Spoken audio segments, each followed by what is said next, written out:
Hello again, and welcome to another edition of Today's Reps, an extension of the H3 Leader podcast, where my intent is to share a couple quick thoughts for your consideration.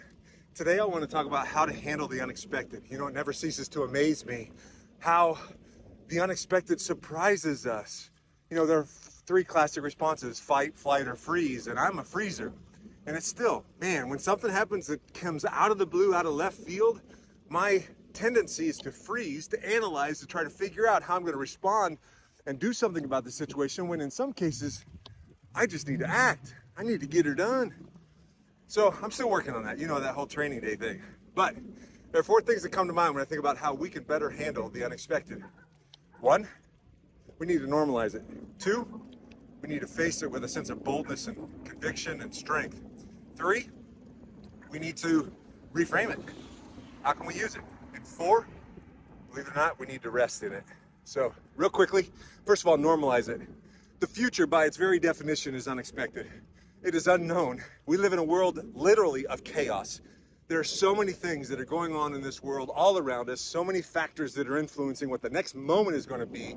Why are we still surprised when something unexpected happens?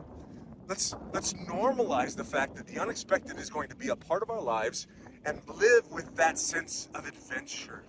Two, Paul tells Timothy that God did not give us a spirit of fear, but rather a spirit of power and of love and of self-control, self-discipline, a sound mind. So what does that mean for us as leaders as we enter into this world? Pardon the bumps on the sidewalk here. I'll get off it onto the road here in a second. But that means we don't have to be afraid.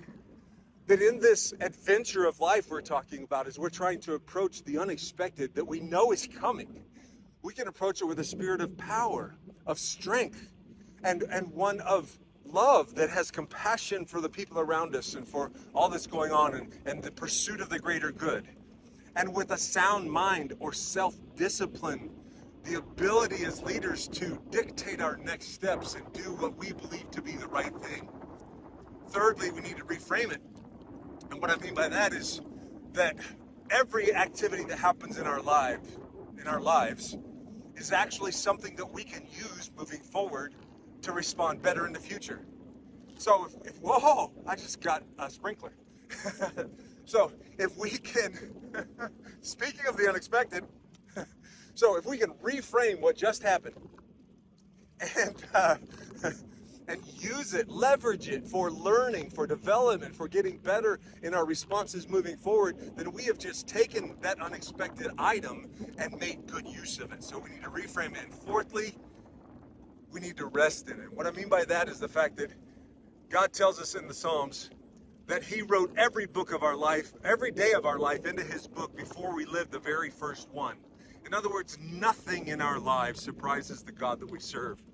And if we can rest in His sovereignty, rest in His plan, rest in His provision, then we can take whatever life might have to give us. It's going to be hard some days, ain't no doubt about that.